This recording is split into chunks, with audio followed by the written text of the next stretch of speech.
El Uruguay del siglo XX, desde Don Pepe Valle a Tabaré Vázquez, cómo evolucionaron las derechas y las izquierdas de nuestro país.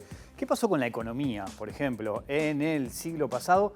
¿Qué aprendimos del siglo XX y qué debemos olvidar? Algunos de estos temas fueron analizados por Gabriel Quirici en su último libro y con él precisamente estaremos hablando esta noche. Bienvenidas, bienvenidos. Así comienza Lado B. Felicito el coraje de encarar una historia global del siglo XX uruguayo. En general, los historiadores preferimos hablar de lo que sabemos. No quiero decir que no lo sepa. No se malinterprete, quiero decir que en general nos encerramos a estudiar un tema y después de lo que nos más o menos sabido, hablamos de eso. Y el resto, digamos, que cada uno lo averigüe por su lado. Las historias de síntesis son muy importantes, son, digamos, centrales, porque en definitiva en esa especie de embaldosado de desparejo que hacemos los historiadores con los temas que nos preocupan, de alguna forma tiene que quedar claro qué cosa es, digamos, la superficie, cómo se construye esa superficie. Claro, uno, digamos, buscando una forma de encontrar explicación, dice, claro, Gabriel la tiene muy fácil. Tiene que presentarse ante los cursos, ante los alumnos y tiene que desarrollar el curso de historia del siglo XX, de historia del siglo XIX, toda una.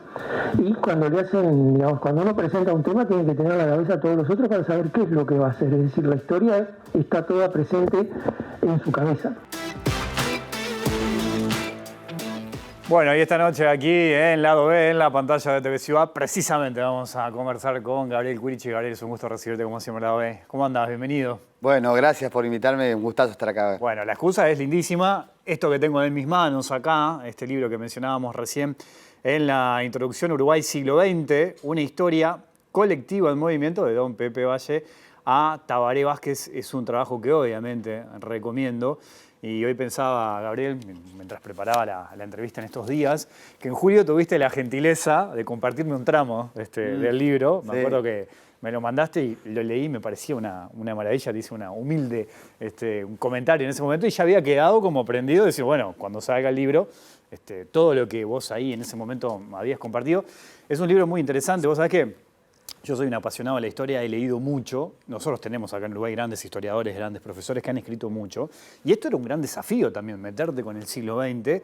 Y lo haces de gran manera porque repasás acontecimientos muy importantes, pero le pones tu impronta, le pones tu mirada y pones foco en lugares que yo antes en otros libros no había encontrado. Y creo que eso es un gran hallazgo y es un gran aporte. Tiene 6 capítulos este libro. Empezás con el Uruguay de los 900, del que mucho se ha hablado y escrito, ¿no? Y había como un imaginario de que, bueno, quizás el Uruguay en ese momento era de determinada manera. Vos ahí encontrás y vas a buscar los censos, que me parece que es un gran aporte, para, por ejemplo, se decía, no, un país es un país de inmigrantes. Y no era tan así, ahí te encontrás con algunos Claro. datos que son interesantes. Y entre los movimientos importantes destacás los movimientos rurales de la mano de Aparicio Saravia. Es una etapa muy importante esa del Uruguay con la que arrancás precisamente este libro, ¿no? Bueno, sobre lo primero, Wilmar, que también compartirte eso como con otros amigos y colegas en esto de la divulgación, lo hice porque, bueno, con Banda Oriental, a quien hay que agradecer también apoyar el desafío, estaba esta idea de poder, un poco lo que decía también de Masi, ¿no?, en la presentación, hacer un libro en donde uno comparte una síntesis que nunca es completa, pero que puede dejar abiertas preguntas o algunos nuevos enfoques a partir de la gran producción de historiadoras e historiadores que tenemos. Entonces, uno, por poder participar en diferentes cursos, ya sea de bachillerato, en distintos liceos que he trabajado, en la universidad, en formación docente, como que vas agarrando cierta visión de conjunto y qué problemas y qué nodos pueden ser interesantes para ver. Y bueno, por ejemplo, esto que vos mencionás con lo del 900, ¿no? Hay una obra muy buena, muy reciente, que coordinó Gerardo Caetano y que el tomo, son 3 tomos, ¿no? Que el segundo va de 1880 a 1930, y ahí Nicolás Dufaux y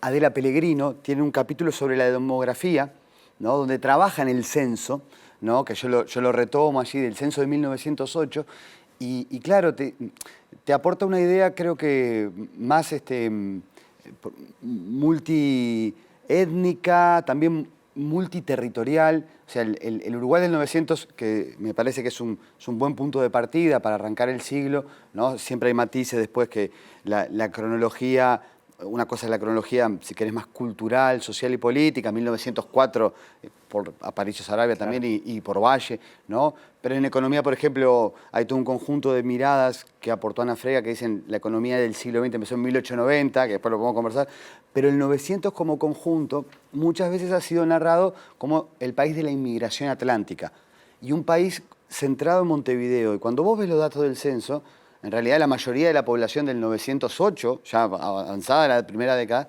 estaba en el interior del país. Y si bien había muchos inmigrantes todavía, era una proporción menor, un tercio de la población, y lo que sí había era mucha migración interna, y además también un importante colectivo afro-uruguayo, ¿no? Y lo que uno puede notar ahí es que eso junto con una sociedad muy dinámica, que a mí me parece que el dinamismo no es solo la posibilidad de obtener trabajo, el ascenso social, la expansión de la educación, también muy dinámica en la participación política. Si bien las revoluciones de Aparicio Saravia fueron derrotadas, fueron revoluciones muy populares, con diferentes aspectos, algunos críticos, complejos, el uso de la violencia política, pero demandaban cambios democráticos. Y lo mismo podemos hablar de otros movimientos que fueron claves para la dinámica social, ¿no? El anarquismo, ¿no? Proponiendo, bueno, la legislación laboral, centros formativos, hacían escuelas paralelas, bibliotecas, otra sociabilidad, los feminismos. O sea, vos marcás, ¿no?, los feminismos también en ese momento, que es muy interesante. Sí, eso, ¿no? que ahí, porque también me parece que está bueno observar cómo en nuestro país, si bien hoy es un tema de agenda ineludible, ¿no? Los feminismos también tienen raíces seculares, incluso porque también se combinaba feminismo, anarquismo, feminismo liberal, bueno, todos los trabajos de, entre otras, pero creo que ni que hablar, Inés Cuadro, ¿no? Con feminismos y política en el 900, los trabajos de Peruchena, la mirada de Graciela Saprissa. O sea, uno ha ido pudiendo leer esas cosas, llevarlas a las clases, entonces incorporarlas en una narrativa que no pretende ser cronológica, pero que por lo menos para hablar del Uruguay del 900, si tenemos todo eso en cuenta, podemos comprender capaz que no fue solo obra de como el genio, que sin duda que fue una figura histórica, está en la tapa del libro, de Pepe Valle, claro, sino que Valle es esas figuras históricas, esto nosotros lo hemos estudiado mucho en historia, ¿no? Las figuras siempre son como la punta de iceberg de una dinámica social, que en este caso era muy rica porque la avanzada educativa, laica, de expansión de la salud, del deporte, bueno, la cultura popular, ¿no? Carnaval, también hablas vos. Claro, yo creo que hay cosas que son, o sea, que cuando las empezás a juntar, también podemos revalorizar una etapa que no es una etapa vieja, en blanco y negro, bucólica, sino que, yo me pongo así un poco, me emociona un cacho, pero el fútbol del 900... Claro. ¿No? O el carnaval del 900, fueron el tango también, sí, creaciones, una mezcla de creaciones populares, pero muy participativas. Y, por ejemplo, Pablo Alabarce, que es un historiador argentino del fútbol, él dice que Uruguay fue potencia, gana 3 torneos mundiales seguidos. Después la discusión si son de la FIFA o no, y eran de la FIFA todos, pero más allá de eso, la capacidad competitiva no fue porque era un deporte de élite que jugaban 5 o 6 jóvenes de la aristocracia, sino porque Uruguay, por todos estos cambios, más democrático, participativo, con ley de 8 horas para que la gente tuviera tiempo para el ocio y el juego, con plazas de deportes, Uruguay se anticipó, ¿no? Jugaban negros, mestizos, descendientes de italianos, criollos, todos jugaban en los cuadros sur y en todo el país. Entonces, eso no fue algo como que cayó un meteorito y de repente, sino que había una sociedad muy dinámica y en parte ahí se generó la identidad uruguaya también, ¿no? Claro, el capítulo 2 habla de la economía del sí, siglo XX. Podríamos dedicarle un programa entero, porque el capítulo es completísimo, es muy interesante, tiene un montón de cosas interesantes. Economía condicionada muchas veces por el contexto internacional, ¿no? Pienso en la crisis del 29, por poner solo un ejemplo de lo que nos marcó también en nuestro país. El capítulo 3 es el de los reformismos, también es muy interesante. Y es interesante que hables de reformismos, porque pienso de que Valle y Ordóñez, cuando hablaba de su política, hablaba de reformismo, ¿no? Que va más allá del vallismo y del neovallismo, fascismo. Primer reformismo que marcaba al Uruguay como un país modelo, y un segundo, condicionado por la Guerra Fría, en el que se hablaba de que como el Uruguay no hay. Es muy interesante eso. Sí, Allí, sí. ¿no? Mira, ahí hay dos cosas que creo que se enraban en ambos capítulos, ¿no? Un poco la idea de hablar de reformismo, sino hablar de vallismo, no es por negarle mérito al vallismo, pero que a veces se confunde la persona o hasta su adscripción política. El Partido Colorado fue el partido dominante en el siglo XX, y eso es innegable, pero también muchos de los cambios fueron promovidos por otros sectores políticos o por otros actores sindicales, del movimiento estudiantil, del ámbito cultural, intelectual, ¿no?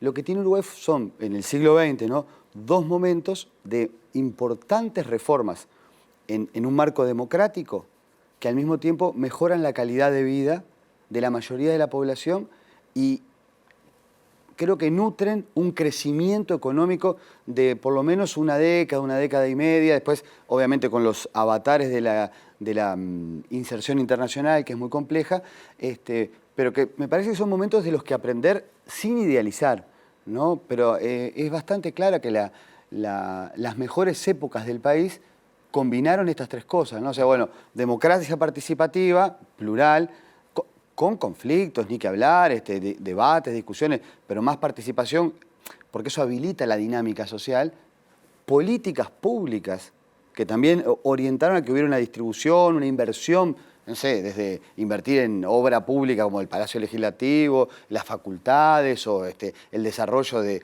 todo un sistema, una infraestructura educativa, que Uruguay fue pionero en América Latina. Yo quiero siempre combatir un detalle que a veces se suele decir como que en Uruguay no pasa nada, o que todo viene después. La historia no nos muestra eso. No hay que creerse que Uruguay está antes que todos tampoco, pero en algunas cosas fue avanzado. Bueno, el primer mundial fue acá. Claro. Hoy no podemos hacer el mundial de los 100 años, ¿no? O sea que también algo nos pasó. Sí. Pero aquel Uruguay también tuvo como base para eso, y me parece que también hay que valorarlo, ¿no?, un muy buen desempeño económico del agro. Claro. ¿No? Sin un agro dinámico, ¿no?, capaz de... Porque la inserción internacional de Uruguay tiene muchos valores en términos culturales, artísticos, deportivos, pero la generación de divisas supone también un dinamismo agroexportador muy bueno, que incluso el segundo reformismo, que desarrolló mucho la industria, es decir, el Uruguay de la guerra de los 40, digamos, entre la Segunda Guerra Mundial, que a veces se le dice neovallismo también, el mercado interno creció mucho, Uruguay hasta fabricaba zapatos de fútbol, teníamos ya una industria textil, una industria de consumo básico muy avanzada, pero la generación de recursos para importar, porque Uruguay no tiene petróleo, Uruguay, las maquinarias no se hacían en Uruguay, eso se obtenía, bueno, FUNSA, ¿no? Claro, claro. FUNSA hacíamos espectacular, ¿no? Hacíamos las cosas, pero no tenemos caucho. Bueno, eso fue posible porque el modelo agroexportador, con sus vaivenes, también con sus momentos de estancamiento, ¿no?, pero nutrió a una economía en conjunto, y cuando se articularon esas tres cosas, Uruguay fue muy próspero. Quizá, en el libro yo lo pensé mucho, ¿no?, el proceso de los años 60, donde se da un largo estancamiento y se agota ese modelo, pudo haber existido, ¿no?, un tercer reformismo, que fue la propuesta de la CIDE, ¿no?, la Comisión de Investigación y Desarrollo Económico, que lideró políticamente Wilson Ferreira y técnicamente Enrique Iglesias, que tenía una propuesta de reformas estructurales, ¿no? Quizás fue el reformismo inconcluso, claro, porque, bueno, coincidió ahí con lo peor de la Guerra Fría cultural, con una crisis financiera terrible, y nunca se llegó a aplicar. Pero quizás en el país, si en vez de derivar la cosa hacia el ajuste autoritario, que fue lo que terminó ocurriendo con el régimen de congelamiento de precios y salarios en el 68, todo eso, se hubieran aplicado una tercera generación de reformas en un marco democrático, el país podría haber recuperado el crecimiento. No lo sabemos, ¿no? Es decir, pero a uno le queda esa perspectiva de que Uruguay ensayó varias veces y las cosas salieron bien, y después no se volvió a ensayar, y acá ya me adelanto y me voy de tema un poquito, pero yo creo que en parte, después de la crisis del 2002, en el país volvió a haber un consenso de que había que volver a cierto tipo de reformismos en democracia, con políticas sociales y recuperar el crecimiento agroexportador, que sería la etapa ya del siglo XXI, pero claro, es para pensarlo también, ¿no? En esta de la conexión de los capítulos es interesante eso que marcabas, ¿no? El capítulo 2 de la economía con los reformismos que viene con el capítulo 3. En el 4 hablas de los contragolpes, las dictaduras y las dictablandas, y ahí es muy interesante lo que haces, Gabriel, de hablar de la diversidad de las derechas que hay en Uruguay, porque es más de una derecha, ¿no? Y te haces una pregunta muy interesante que todos nos hacemos seguramente, y es, ¿qué pasa con las derechas? ¿Esas derechas aparecen y sus intereses van de la mano por ir contra los reformismos? La agenda que marcaba, es muy interesante eso. ¿Qué conclusión? Bueno, hay diferentes momentos de las derechas. Yo creo que acá hay, bueno, y yo lo voy mencionando en el libro, ¿no? Tenemos que agradecer también la ampliación del campo de investigaciones de la historiografía, donde, bueno, Magdalena Broquetas, Gabriel Bukeli, Gerardo Caetano, ahora el libro, los libros, la saga de libros sobre conservadores y derechas, creo que a todos nos ha permitido conocer más en profundidad estos casos, ¿no? Lo que uno puede ver es que en algunos momentos las derechas se organizan políticamente para reaccionar ante algunas medidas de estas políticas públicas que consideran que perjudican a veces sus intereses económicos y en otras la concepción que tienen de lo que sería la nación o valores fundamentales que están siendo sacudidos y, digamos, interpelados por las reformas o los cambios sociales, ¿no? No siempre las derechas fueron unánimes, ¿no? Y lo que uno nota son diferentes formas de participar de actores de sensibilidades de derecha en los diferentes partidos y hasta en los grupos de presión. Pero, por ejemplo, no se logra dar nunca un partido estrictamente de las derechas, ¿no? Incluso hay algunos ensayos, sí. Caetano menciona algunos. Quizás el movimiento que tiene algún, una sinuosidad derechista, que es el ruralismo, no es el mayoritario en expresión política y está un tiempo aliado con el herrerismo, después, bueno, Bordaberry va a estar aliado con el Partido Colorado y Pacheco Areco y va a ser candidato a vicepresidente, ¿no? El ruralismo quizás es la vertiente que tiene una forma de operar políticamente un tanto distinta y me da la impresión que el estancamiento del último reformismo, la crisis económica y de convivencia política generaron, junto con la Guerra Fría cultural, ¿no? Que esto es todo un tema, que también hay un campo de investigación muy bueno, abierto por Roberto García, entre otros, y bueno, que eso se viene trabajando mucho. Aldo Marqués y Ibaña Marcarián también lo han trabajado, ¿no? La Guerra Fría cultural y el miedo generado en torno a los comunismos llevaron a que buena parte de esas derechas variopintas empezaran a aglutinarse en torno a una solución de fuerza mucho más violenta que lo fue la dictadura de Terra, que va a ser la dictadura del 73. Claro. ¿No? Y eso, junto con un panorama internacional como la doctrina de la seguridad nacional, ¿no? Creo que tuvo su peor, uno no debería juzgar en historia, pero es terrible, proyecto que fue después la Constitución del 80. ¿No? El proyecto constitucional del 80 es, bueno, tanto que no fue aprobado en dictadura por la mayoría de la población, sin casi poder hacer la oposición, porque negaba valores de la convivencia republicana clásica, ¿no? Como hacer una Constitución en base a la seguridad y no a los derechos. ¿No? Ahí tenemos como una deriva de una parte de las derechas, donde incluso, y yo siempre lo marco porque mucha gente de derecha tampoco le apoyó la Constitución. Es famoso el caso del plebiscito del 80, claro, en donde Ponce Echeverry le dice a Volentini, yo que voté a Guerrondo y soy un blanco de derecha, no apoyo esta Constitución, porque como que se fue a un extremo que ya también impedía la convivencia política.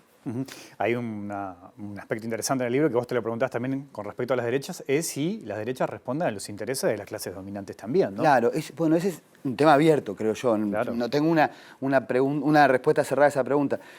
Porque uno puede ver que hay algunos casos en donde es explícito, ¿no? Y por ejemplo, en el debate sobre el impuesto al agro en la época de Valle, la Federación Rural claramente está defendiendo intereses y está en contra del reformismo, ¿no?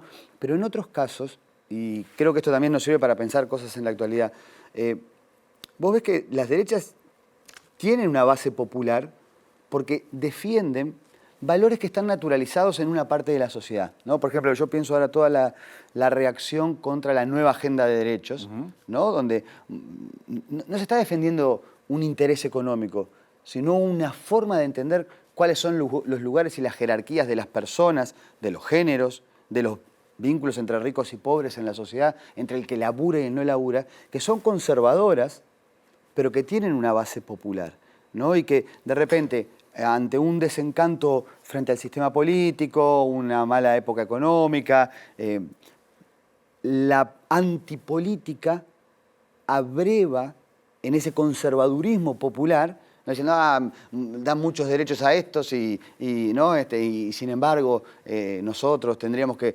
defender lo que fue siempre, que cada uno trabajaba. Ese discurso de fondo es popular, porque están fallando otros factores y hay que tenerlo en cuenta también, porque yo no estoy justificando nada, pero la idea de orden, la idea de conservar, también es parte de la convivencia social. Claro, hablamos capítulo 4, las derechas, el capítulo 5 son las izquierdas, ¿no? Que también es un capítulo muy interesante. Acá hablamos de diversidad de izquierdas también.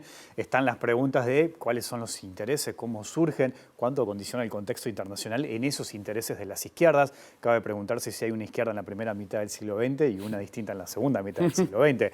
Es todo un paquete muy interesante allí también, que vos lo estudiaste y lo investigaste bastante, te digo. Mirá, ahí como, claro, un tema que me parece capaz que lo más interesante y es mirando para atrás en el siglo, y también uno piensa en los más jóvenes, porque al tener estudiantes, ¿no? Las izquierdas no son solo el Frente Amplio, y tampoco eran solo los partidos que serían como la estructura clásica, por llamarle marxista del Frente Amplio. Las izquierdas en plural en el país tienen una larga y amplia recorrida histórica. Muchas dentro de los partidos tradicionales, ¿no? Siempre, bueno, hay todo un debate que, bueno, yo trato de recoger en el libro con respecto a un ala del vallismo dominante en el Partido Colorado, que eran de izquierdas, algunos con referencias anarquistas, otros como Grauer o, bueno, Zavala Muniz, que tenían estudios, lecturas marxistas, y incluso algunos no se consideraban colorados, sino vallistas y laicos. ¿No? Esas influencias, lo mismo en el Partido Nacional, el nacionalismo popular, Daniel Fernández Crespo, tiene una perspectiva sindical, de políticas sociales, que uno puede ver que hay sintonías que van mucho más allá de lo que sería solamente el Partido Socialista y el Partido Comunista, que eran relevantes como alternativa, pero muy marginal hasta mediados del siglo XX. Entonces, tener en cuenta eso me parece que abre una gama de diversidad que también en parte explica, ¿no? Incorporando otra cosa que, bueno, que se viene trabajando con mucho cuidado por Nicolás Iglesias, Roger J. Monat, ahora lo está trabajando también Gracie, que es una gran investigadora, que es los cambios en las iglesias. Claro. Quizá en Uruguay tenemos un relato a veces muy como que iglesia conservadora, vallismo de avanzada, y en realidad, si bien en las jerarquías de la iglesia en los años 30 hubo un repliegue, en los años 50 y 60, todo lo que fueron las comunidades cristianas de base, después el Concilio Vaticano II, generaron transformaciones donde, bueno, esto creo que todos lo sabemos, parece que subrayarlo, ¿no?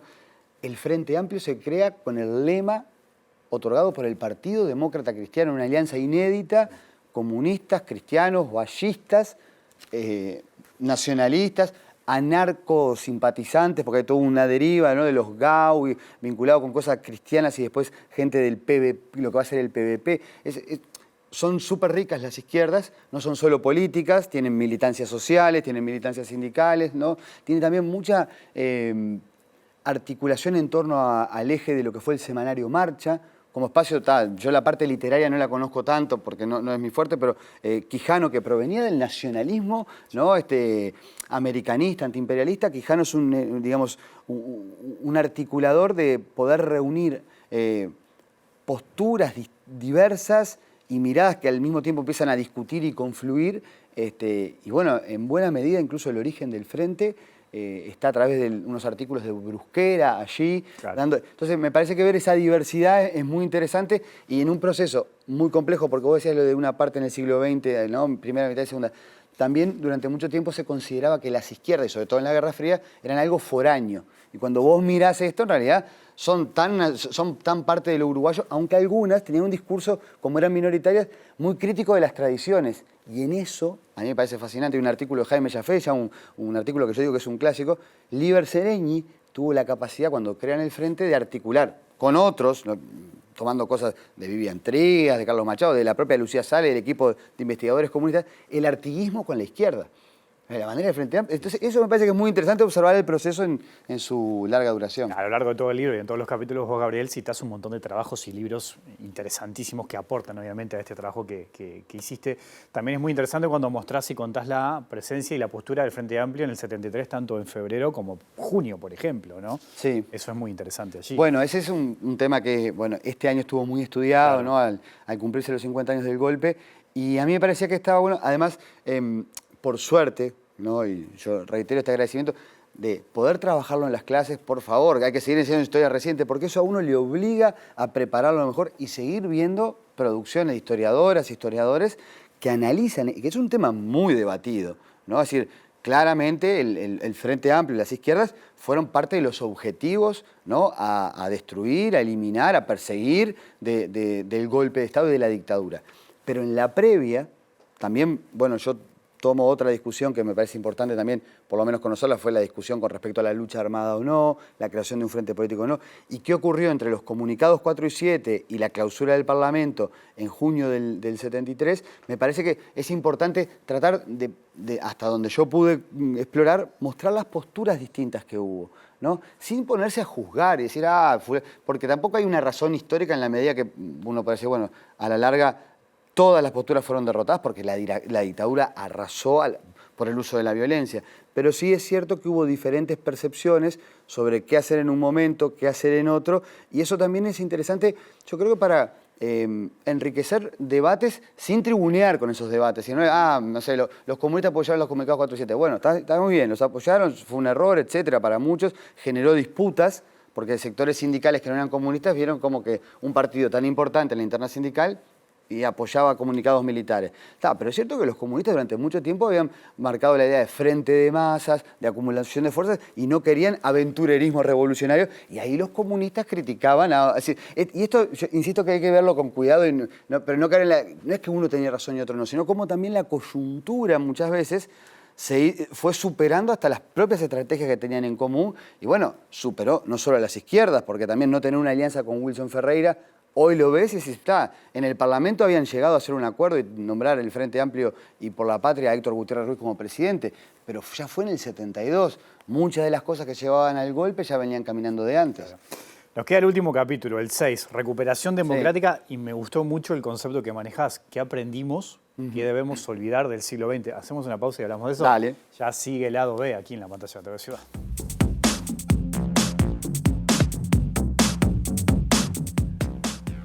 Seguimos aquí en el lado B, en la pantalla de TV Ciudad, conversando con Gabriel Cuirich a propósito de su último libro, ¿no? Uruguay del siglo XX. Antes de la pausa, Gabriel, nos quedó pendiente el último capítulo, el 6.